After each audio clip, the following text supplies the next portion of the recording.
Ibabahagi ko sa inyo ang American horror thriller film ngayong 2023 na pinamagatang Saw X. Spoilers ahead, watch out and take care. Nagsimula ang pelikula kay John Kramer na nakahiga sa loob ng CT scanner. Pagkatapos ng CT scan, tinanong niya ang technician tungkol sa resulta. Sinabi ng technician na siya lamang ang nagpapatakbo ng makina at ang doktor lang ang makakapagsuri ng kanyang kalagayan. Kinabukasan, siya ay kumonsulta sa kanyang doktor tungkol sa resulta ng kanyang CT scan at pinayuhan siya ng doktor na magretiro sa kanyang trabaho at magpahinga dahil bilang na ang kanyang mga araw. Matapos marinig ang kanyang kawawang kalagayan, umalis si John at uminom sa isang water fountain malapit sa silid ng isa sa mga pasyente. Habang umiinom, may nakita siyang lalaking nagnakaw mula sa higaan ng isa pang pasyente. Ang lalaking nagnakaw sa pasyente ay kinidnap at inilagay sa isang upuan na puno ng mga bitag at puzzle. Nagising siya at humihingi ng tulong, hindi alam kung ano ang nangyayari. Nakipag-usap sa kanya si John Kramer tungkol sa krimen na ginawa niya at sinabi na kailangan niyang buksan ang control dial hanggang sa ikalimang antas, kung hindi, ang isang malakas na vacuum ay tatanggalin ang kanyang mga mata. Nagsimula na ang 60-second na countdown at sumisigaw ang lalaki ng tulong. Dahil walang ibang pagpipilian, pinihit niya ang control dial sa 1 at nabali ng makina ang kanyang isang daliri na nagdulot sa kanya ng matinding sakit. Patuloy niyang pinipihit isa-isa ang control dial habang sumisigaw sa paghihirap. Sa kasamaang palad, ang kanyang oras ay naubos at ang kanyang mga mata ay natanggal sa pamamagitan ng vacuum. Gayunpaman, ang lahat ng ito ay nangyayari lamang sa loob ng isip ni John at hindi sa katotohanan. Nakita ng lalaki si John at tumigil sa pagnanakaw sa pasyente na nagpatakas sa kanya sa malagim na kamatayan na kanyang sasapitin. Pagkatapos ay pumunta si John sa isang kafe upang isulat ang kanyang huling habilin at testamento. Habang nagsusulat, nakatagpo niya si Henry Kessler, isa sa mga dumalo mula sa kanilang group support. Binati ng dalawa ang isa't isa ng yakap at ibinahagi ni Henry ang kanyang karanasan sa paglaban sa pancreatic cancer. Dahil sa gustong gumaling, tinanong ni John si Henry tungkol sa kanyang recovery. Ipinakita ni Henry ang kanyang peklat at ipinaalam kay John na sumailalim siya sa operasyon mula sa isang espesyalista. Isinulat ni Henry ang website ng espesyalista sa isang tissue para hanapin ni John. Nagpaalam na si Henry at nagpahayag ng suporta para kay John. Pag-uwi ni John, hinanap niya kaagad ang espesyalista na nagngangalang Dr. Finn Peterson. Nanood siya ng mga panayam at mga nagawa ni Dr. Peterson at nakita niya ang isang video ng anak nito na si Cecilia Peterson na nangako na ipagpapatuloy ang trabaho ng kanyang ama. Nag-email si John sa kanya at ilang sandali lang ay nakatanggap siya ng tawag mula sa doktor. Tinalakay nila ang program at inischedule ang operasyon para sa susunod na linggo sa Mexico. Nang sumunod na linggo, nakarating si John sa airport at inihatid siya ng escort na si Diego sa opisina ni Dr. Cecilia. Habang nagmamaneho, biglang hinarangan ng isang van ang kanilang daan at tinutukan sila ng baril ng dalawang lalaking nakamaskara. Tinitiyak ng mga lalaki ang pagkakakilanlan ni John at kinuha siya matapos na matiyak na siya nga si John Kramer. Dinala nila siya sa pintuan ng isang mansyon kung saan binati siya ni Gabriela at dinala siya sa kanyang silid. Kalaunan ay nakita ni John si Dr. Cecilia at pumunta sila sa pasilidad kung saan siya sasailalim sa operasyon. Dumating sila sa operating room at ipinakilala ni Dr. Cecilia si John sa team na ipinaalam sa kanya na isasagawa nila ang operasyon sa susunod na araw. Sa araw na iyon, pinag-usapan ni Dr. Cecilia at John ang kanilang background at ibinahagi ni John ang kanyang career bilang isang civil engineer at arkitekto. Sa araw ng operasyon ni John, tinanong niya kung sino ang magsasagawa ng operasyon. Sinabi sa kanya ni Dr. Cecilia na si Dr. Ramon Cortez, isa sa mga pinakamahusay, ay kanyang magiging surgeon. Sa panahon ng operasyon, siya ay nakagising para masubaybayan nila ang kanyang mga kakayahan at para mapadaling malaman ng doktor. Habang inooperahan, nakikita ni John ang monitor na nagpapakita ng kanyang utak. Di nagtagal ay nawalan siya ng malay at nagising sa kama na may benda sa ulo. Sa pagbisita sa kanya ni Dr. Cecilia, ipinaalam nito sa kanya na matagumpay ang operasyon at inutusan siyang uminom ng mga painkiller sa susunod na 7 araw.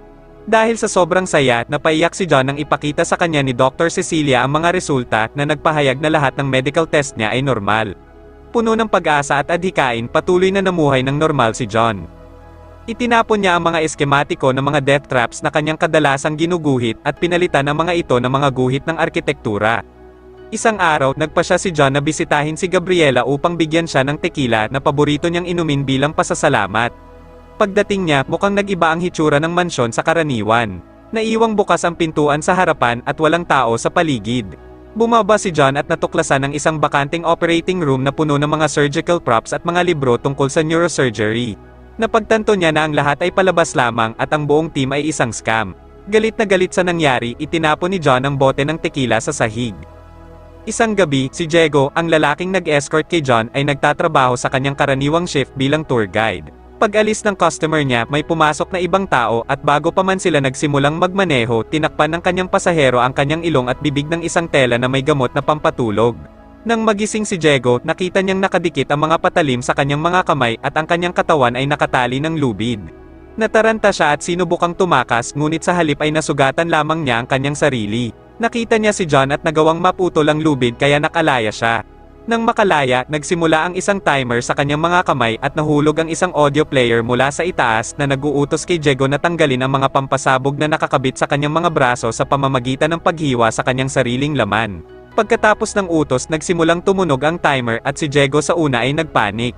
Nang maglaon ay tinanggap na niya ang pagpapahirap at mano-manong inalis ang mga bomba sa kanyang mga braso. Matagumpay na naalis ni Diego ang 2 bomba sa oras, ngunit ang balat at laman ng kanyang mga braso ay nagkalat. Pagkatapos ng pagsabog, pumasok si John sa silid at iniabot kay Diego ang first aid kit. Samantala, sa isang bar, si Valentina, isa sa mga scammer, ay nakipag-usap sa isang lalaki. Hiniling niya sa lalaki na dalhin siya sa isang silid ng hotel, ngunit pinilit nitong makipagtalik sa loob ng kanyang sasakyan. Tumanggi siya at sinubukang umalis, ngunit pilit siyang itinulak ng lalaki sa loob para pagsamantalahan. Habang nasa loob, biglang nabasag ang bintana sa likod ng lalaki at napatay siya. Natakot si Valentina sa nangyari nang biglang may humawak sa kanya mula sa likod at kinidnap siya. Kasabay nito, isasara na sana ni Mateo, isang veterinaryo at isa sa mga scammer ang kanilang klinika nang biglang sinunggaban siya ng isang tao na may suot na ulo ng baboy at kinidnap rin siya. Sa kabilang banda, pumunta si Gabriela sa isang club para magtrabaho. Pumasok siya sa banyo para uminom ng contraceptive pills. Habang ginagawa iyon, may nakita siyang pares ng sapatos sa harap ng pinto. Nangamba siya kaya kinuha niya ang kanyang pepper spray at lumabas pero walang nakitang tao. Biglang itinulak ng may suot na ulo ng baboy ang pinto sa kanyang muka na ikinatumba niya at pagkatapos ay nag-spray ng pepper spray sa kanyang mga mata. Ang huli, si Dr. Cecilia, ang utak ng scam, ay nahuli mismo ni John sa pamamagitan ng pagturok sa kanya ng pampatulog na gamot sa kanyang leeg. Ang may suot na ulo ng baboy ay nagpakilala bilang si Amanda. Nagising ang apat at ang lahat ay nagpupumiglas sa kani-kanilang mga bitag.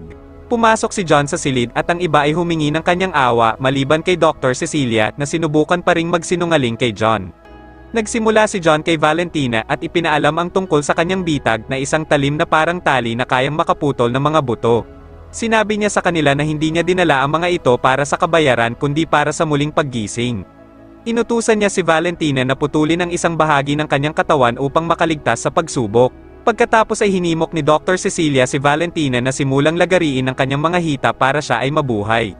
Si Valentina, na walang ibang pagpipilian, ay nagsimulang lagariin ang kanyang hita gamit ang isang matalim na tali habang ang timer ay tumutunog. Ilang beses niyang nilagari ang kanyang hita at napapasigaw sa sakit. Pagkatapos ng maraming paghihirap, nagawa niyang putulin ang kanyang isang hita. Nagpatuloy siya sa pagkuha ng dugo mula dito sa pamamagitan ng pagturok ng malaking siren. Malapit na niyang magawa ang pagsusulit pero nabigo pa rin dahil naubos ang oras bago niya natapos ang gawain. Ang lagari sa kanyang leeg ay nagsimulang gumana at naputol ang kanyang leeg habang ang kanyang ulo ay nahulog. Habang pinag-uusapan nina Amanda at John kung sino ang susunod na sasailalim sa pagsusulit, si Dr. Cecilia ay may plano. Binuksan niya ang tiyan ni Valentina at nakuha ang kanyang bituka. Ginamit niya ito bilang isang lubid para makuha ang kanyang telepono. Sinubukan niya at matagumpay na nakuha ang kanyang telepono. Agad niyang tinawagan ang isang tao, ngunit nahuli siya ni Amanda at hinila ang kadena sa kanyang leeg bago pa man niya masabi ang kanilang lokasyon. Ilang sandali pa, nakarating kay Parker ang tawag na ginawa ni Cecilia, isa sa mga biktimang na-scam din nila. Sinubukan ni Parker na pumasok at hanapin si Cecilia dahil nalaman din niyang na-scam siya. Nakahanap siya ng siwang sa tabi at habang maingat siyang naglalakad papasok at lumiko sa isang sulok, isang taong may ulo ng baboy ang nakatayo sa harapan niya. Dahil sa pagkabigla at takot, binaril niya ito ng maraming beses at di naglaon ay nalaman niyang bangkay ito ni Valentina at nagkaroon ng pagkakataon si Amanda na atakihin siya mula sa likuran. Nang magkamalay si Parker, nakita niya si Amanda at pinagmumura niya ito. Pumasok din si John sa kwarto at nakilala siya ni Parker. Dahil nalilito sa mga nangyayari, ipinaliwanag niya kay John na sinubukan niyang pumasok dahil gusto niyang mabawi ang kanyang pera mula kay Cecilia. Naiintindihan siya ni John pero kailangan niya munang gumawa ng makabuluhang pagpipilian bago siya palayain. Nagpatuloy si John para utusan si Amanda na ihanda ang mga elemento para sa susunod na pagsubok. Pinuntahan niya ang tatlo at ginamitan ng taser si Mateo para mapatulog. Pagkaraan ng ilang sandali, natapos na ni Amanda ang paghahanda at inilagay si Mateo sa parang wheelchair na bitag. Pumasok ang jigsaw puppet sa silid habang nakasakay sa bisikleta na may dalang mga surgical instrument at audio player. Sa tuktok ng kanyang ulo, isang kamera ang nakalagay at sa kanyang kanang bahagi, isang monitor na nagpapakita ng kamera sa tuktok ng kanyang ulo. Ang kanyang itaas na ulo ay tila may mga tahi. Sa una, si Mateo ay tumanggi na i-play ang audio player, ngunit ang kanyang ulo ay na-tase kaya napilitan siyang simulan ang audio player. Dito, binigyan siya ni John ng gawain na kumuha ng isang piraso ng kanyang utak upang makuha ang susi. Pagkatapos ng audio, lumilipas ang oras at natataranta si Mateo at naunang kinuha ang drill. Desperado siyang makawala sa kanyang sitwasyon, nag-drill siya sa kanyang bungo sa pabilog na galaw. Napasigaw siya sa sakit habang binubuksan ang kanyang bungo. Nagawa niyang ilabas ang isang bahagi ng bungo at ilantad ang kanyang utak. Siya ay nagpatuloy upang kunin ang mga forceps at kumuha ng isang piraso ng kanyang utak. Sinusubukan niyang kumuha ng piraso ngunit napakasakit na gawin yon. Pero pinilit niyang gawin ito nang makita niya ang bangkay ni Valentina. Matagumpay niyang nailabas ang isang piraso ng kanyang utak at inilagay sa garapon pero kailangan itong matunaw bago niya makuha ang susi. Sa kasamaang palad, huli na siya para dito at ang bitag sa kanyang ulo ay tila isang bread toaster na nagpainit at piniga ang kanyang mukha at ulo. Sa loob ng control room, sinabi ni John kay Amanda ang tungkol sa kanyang huling habilin. Hiniling niya kay Amanda na maging matapang at ipagpatuloy ang kanyang nasimulan.